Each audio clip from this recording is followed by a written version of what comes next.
Barumsi keenya irraa waa'ee conditional sentence yeroo ta'u, afaan Ingiliffaa keessatti conditional sentence jedhamanii kan beekaman himoota jecha if jedhuun jalqaban yeroo ta'u, himoonni kun clauses yookiin afaan Oromoo keessatti ciroo of danda'aa fi hirkataa kan of keessatti haammatu ta'a jechuudha. If clausein dependent clause yookiin ciroo hirkataa yeroo ta'u, main clausein immoo of danda'ee kan ergaa guutuu dabarsuu danda'udha jechuudha. Kanaaf gosoota arfan conditional sentence kana tokko isaanii haala kamiitiin hundeeffamu kan jedhu ilaalla jechuudha. Inni jalqabaa zero conditional jedhama. Zero conditional is a structure used for talking about general truths. Walumaa galatti if clause keessattis main clause keessattis kan nu fayyadamnu simple presentidha. Yaadichi immoo yaada akka waliigalaatti dhugaa irratti hundaa irratti kan fayyadamnudha jechuudha. Fakkeenyaaf dhugaa saayinsawaa ta'an, dhugaa akka waliigalaatti fudhatama qaban hundaaf conditional sentencein if clause fi main clausetti tensiin fayyadamuun nurra jiru present simpleidha jechuudha. Akkuma asirratti mul'atutti fakkeenyaaf ilaaluudhaaf jechuudha. If clause keessatti present simpleidha inni irraa. Present simple jechuun immoo afaan Ingiliffaa keessatti verbiin nu fayyadamnu verb 1 jennee nu beeknudha jechuudha. Main clause keessattis present simple verb 1 jechuudha. Verb 1 kan jennu fakkeenyaaf ilaaluudhaaf write jecha jedhu yoo fudhanne verbii jedhu yoo fudhanne verb 1 yookiin present simpleidha jechuudha. Happen, boil, heat warri jennu hundumti isaanii warra amma ilaalle kun present simpleidha jechuudha. Kanaaf akka fakkeenyaatti ilaalle malee xumura yookiin verbiin afaan Ingiliffaa keessatti foormiin isaa hin jijjiiramne yookiin unki isaa hin jijjiiramin akkuma jirutti jiru present simpleidha jechuudha.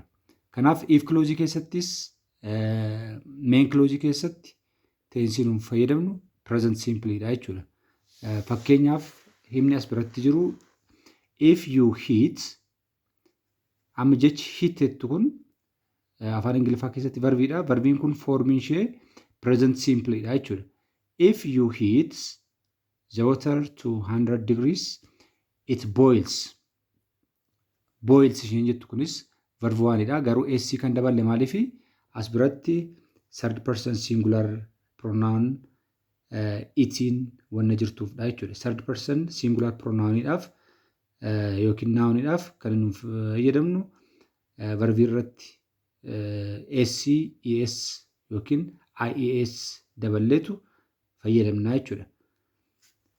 Gara first conditional yookiin conditional type 1 itti immoo yeroo dhufnu conditional type 1in kan nu fayyadamnu foormiin yookiin kun fayyadamuun nurra jiru if clause keessatti if with present simple, main clause keessatti immoo simple future or future simple jennee kan beeknu can, may, will with verb 1 jechuudha.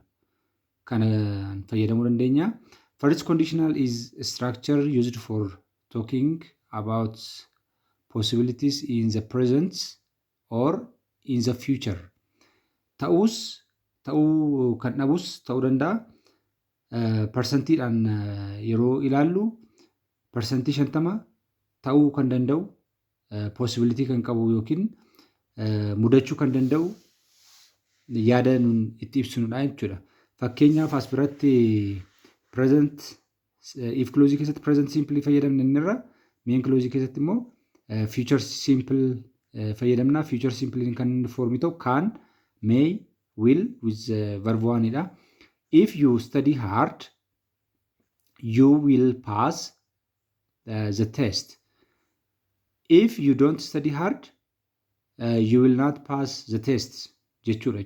As biratti 50% probability wanna qabu ibsuudhaaf itti fayyadamne jechuudha. Akkuma as biratti ilaaltan if clause keessatti kan nu fayyadamne verbii study jedhudha. Verb 1dha kun jechuudha. As biratti verb 1 fayyadamne taanaan unki ishee yeroo jijjiiramtu booda conditional type 2 fi type 3 keessatti ilaaluu danda'ama hima wal fakkaataadhaan unka adda addaadhaan hiika adda addaa qabaatu jechuudha. Haala kanaan ilaaluun danda'ama. As biratti study fayyadamne yoo ta'e as biratti kan ta'uu qabu will pass'idha jechuudha. Yookiin future simply fayyadamne jechuudha.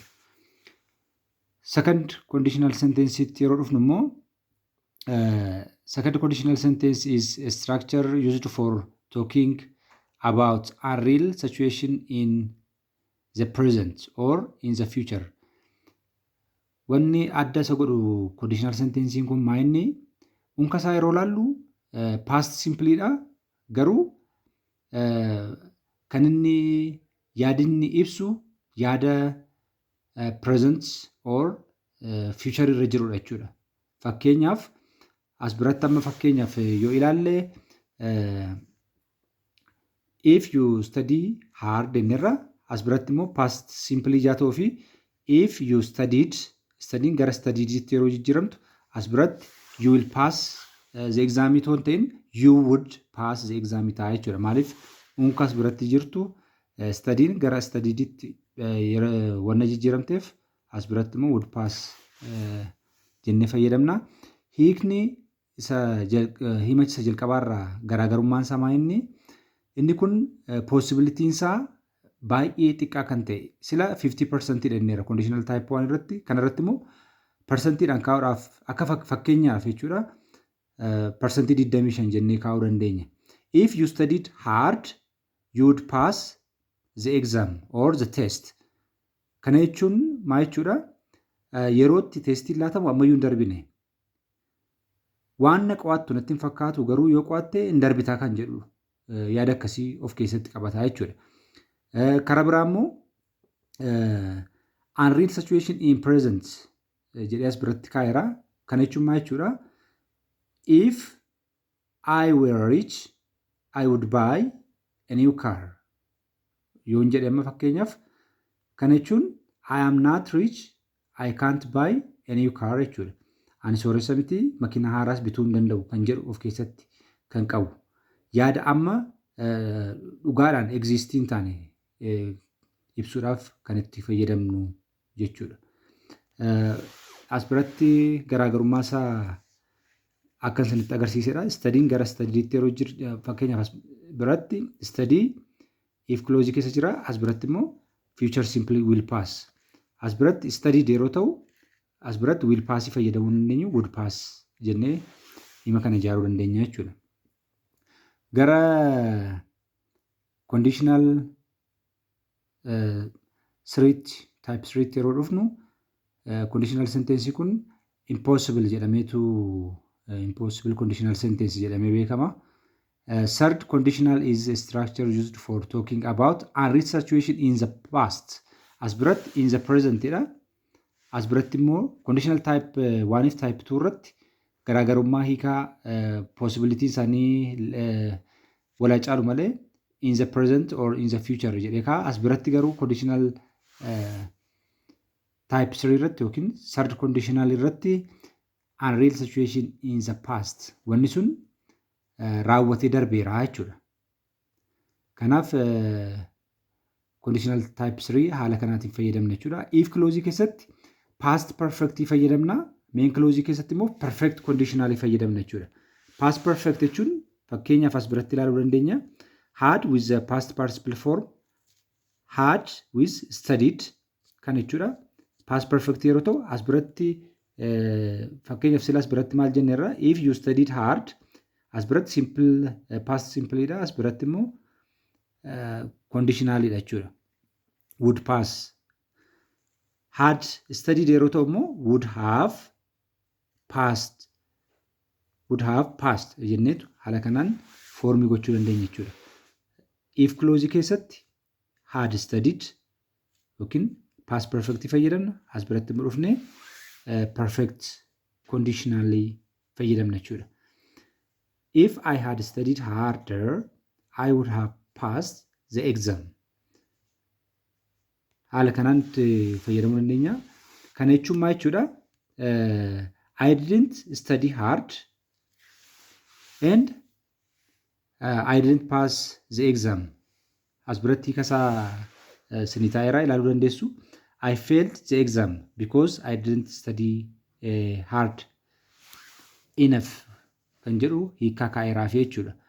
Kana jechuun regreetii nuun qabnu yookiin ituun akkas godheera ta'e, ituun qo'adheera ta'e nan darban ture, ituun cimee qo'adheera ta'e nan darban ture jennee yaada ibsuu barbaannu conditional type 3dhaan ibsuu dandeenya.